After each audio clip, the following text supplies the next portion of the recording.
ఓం శ్రీ మహాగణాధిపతయ నమః. శ్రీ గురుభ్యో నమః.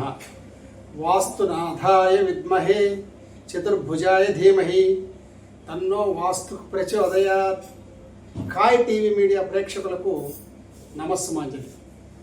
మనం ఇప్పుడు ఈ వీడియోలో వాస్తు ప్రకారము గృహమును ఎలా నిర్మించుకోవాలనే విషయాన్ని సోదాహరణపూర్వకంగా తెలుసుకుందాము. మానవుడికి నివసించటానికి గృహం చాలా అవసరము. ప్రకృతి వైపరీత్యముల నుండి రక్షింపబడుటకు గృహము చాలా అవసరము. నిత్య నైమిత్తిక కర్మలన్నీ కూడా చేసుకోవాలంటే ఒక ఇల్లు ఉండాలా. ఆ ఇంటి నుంచి శాంతియుతంగా జీవనాన్ని సాగిస్తూ లక్షణంగా కాలం గడపాలి. అందువల్ల అలాంటి అతి ముఖ్యమైనటువంటి నూతన గృహాన్ని నిర్మాణం చేసేటప్పుడు ఎలాంటి భూమిని కొనాలా, అందులో వాస్తుశాస్త్రం ప్రకారం ఎలా నూతన గృహాన్ని నిర్మించుకోవాలనేటటువంటి ప్రాథమిక విషయాన్ని మనము చాలా జాగ్రత్తగా గమనించి దాని ప్రకారము నూతన గృహాన్ని నిర్మించాలి. అయితే ఈ వాస్తులు అనేక రకాలుగా ఉన్నాయండి. దేవాలయ వాస్తు, అలాగే శిల్ప వాస్తు, యంత్ర వాస్తు, గృహవాస్తు, భూవాస్తు. అయితే ఇప్పుడు మనకు ప్రధానంగా గృహవాస్తు కావాలి. దాని ప్రకారం ఇల్లు ఎలా నిర్మించుకోవాలో తెలుసుకుందాం. అయితే ఈ వాస్తుకు సంబంధించినటువంటి అనేక గ్రంథాలు మనకు పూర్వకాలం నుంచి లభ్యమైనాయండి. అవి ప్రాచీన వాస్తు గ్రంథాలైన వాటి ఆధారంగా అనుభవజ్ఞులైనటువంటి వాస్తు శాస్త్రజ్ఞులు నేటి కాలంలో రాసినటువంటి ఈ వాస్తు గ్రంథాలైన ప్రామాణికంగా తీసుకొని వాస్తు ప్రకారం గృహాన్ని నిర్మించుకోవటం అత్యంత ఆవశ్యకత ఉంది. అది తెలుసుకోవాలి కూడా అందరూ ప్రాథమిక విషయాన్ని. ముందుగా మనము గృహ నిర్మాణములకు తగినటువంటి స్థలాన్ని కొనాలి, అంటే భూమిని కొనాలి. ఆ భూమిని కొనేటప్పుడు చాలా జాగ్రత్తగా ఎగుడు దిగుడు హెచ్చు తగ్గులు లేకుండా ఉండేటటువంటి సక్రమమైన భూమిని ఎంచుకోవాలా. ఆ భూమి ఒక ఇసనకర్ర ఆకారంలోనూ, ఒక చాట ఆకారంలోనూ, ఒక త్రికోణంలోనూ, మధ్యల ఆకారంలోనూ ఉండేటటువంటి స్థలాన్ని మనం ఎంచుకోకూడదు. ఒకవేళ ఎంచుకున్న దాన్ని చక్కగా చదును చేసుకొని సమ చతురస్రం, అంటే 4 భుజాలు సమంగా ఉండేటటువంటి చతురస్రంగా భూమిని మనము కట్ చేసుకోవాలి. కోణాలు వదిలేయాలి, క్రాసింగ్స్ వదిలేయాలి. దీర్ఘ చతురస్రమైనా కూడా పర్వాలేదు, అంటే 90 డిగ్రీల్లో ఉండాలన్నమాట. ఆ కొన్నటువంటి స్థలాన్ని సమచతురస్రం కానీ దీర్ఘ చతురస్రం కానీ అయినప్పుడు 4 భాగాలు చేసుకొని వాస్తుశాస్త్రం ప్రకారం ఏ భాగంలో ఏముండాలో అనేది మనం ఒక పక్క స్ట్రక్చరల్ ఇంజనీరు, మరొక పక్క అనుభవజ్ఞుడైనటువంటి మేస్త్రి, వాస్తుశాస్త్ర నిష్ణాతులు, పురోహితుల ద్వారా తెలుసుకొని నిర్మాణాన్ని ప్రారంభించాలి. అయితే ఇక్కడ భూమి కొన్నప్పుడు ముందుగా ఏం చేయాలనే విషయం ప్రాథమికంగా తెలుసుకోవాలి.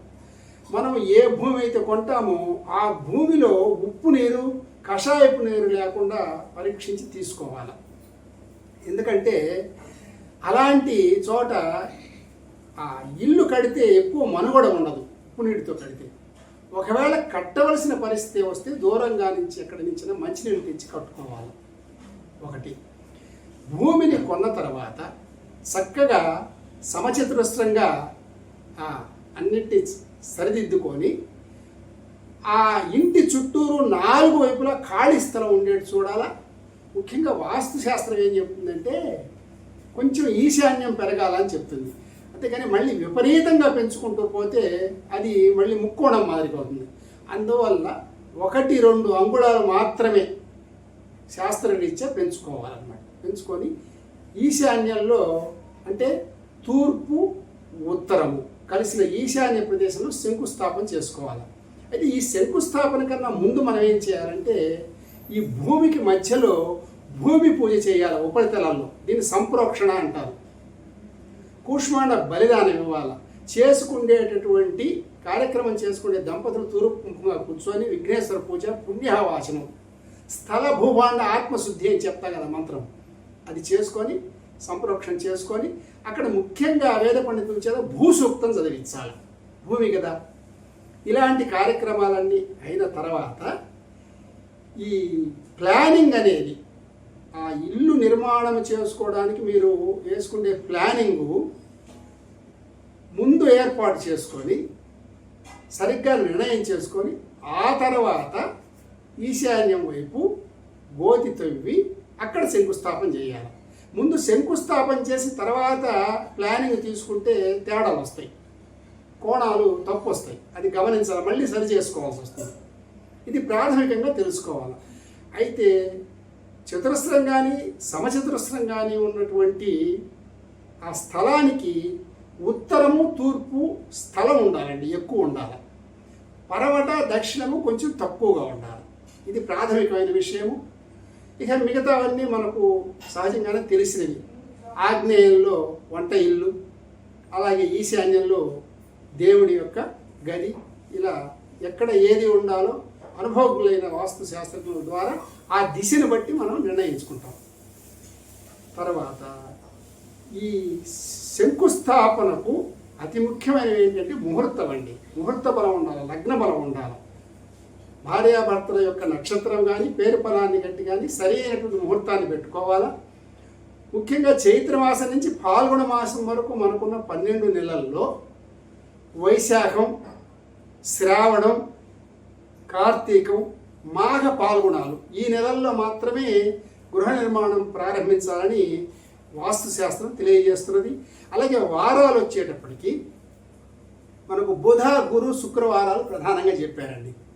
సోమవారం కూడా చేయొచ్చు, కానీ సోమవారంలో క్షీణచంద్రుడు ఉన్నప్పుడు చేయకూడదు. చంద్రుడు వృద్ధిగా ఉన్నప్పుడు పౌర్ణమి నాటికి చేసుకోవచ్చని కొన్ని శాస్త్రాలు కూడా తెలియజేసింది.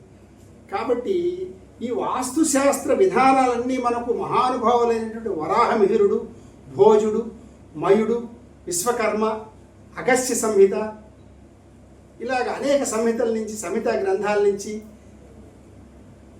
వైఖానస, అలాగే ఆగమ శాస్త్రాల నుంచి, ఇలాగా ఎన్నో గ్రంథాలు మనకు పూర్వకాలం నుంచి వస్తున్నాయి. అవి ప్రామాణికంగా తీసుకొని కొంతమంది ఇప్పుడు అనుభవజ్ఞులైనటువంటి వాస్తు పండితులు ఆధునిక వాస్తు అను పేరుతో మనకు కాలానుగుణంగా కూడా వాస్తుని చక్కగా అందించారు. అందులో కూడా ఏ ఇబ్బందులు ఉండవు.